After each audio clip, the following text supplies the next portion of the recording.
Hello అండి, అందరికీ నమస్తే అండి.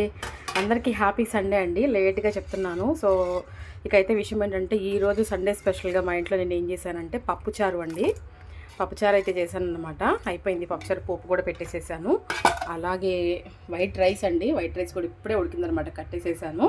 సో ఇక వైట్ రైస్ అయితే వండాను. ఇక ఈరోజు స్పెషల్ చికెన్ ఫ్రై అయితే చేశానండి. అసలు మామూలుగా లేదనమాట చికెన్ ఫ్రై అయితే. సో ఇక ఇదైతే మన ఛానల్లో ఫుల్ వీడియో అయితే వస్తుందండి. ఇది పెడతాను ఈరోజు ఈవినింగ్ కల్లా పెడతాను అనమాట అండి. ఈవినింగ్ కానీ ఆఫ్టర్నూన్ కానీ పెడతాను. ఇదిగోండి మన స్పెషల్ చికెన్ ఫ్రై అయితే అసలు టేస్ట్ మాత్రం ఎక్సలెంట్గా ఉందండి. మీరు కూడా తప్పకుండా ట్రై చేయండి.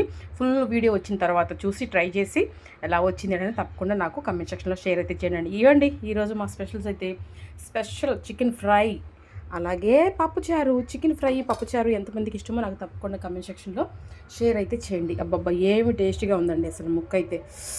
బై బై అండి అందరికీ.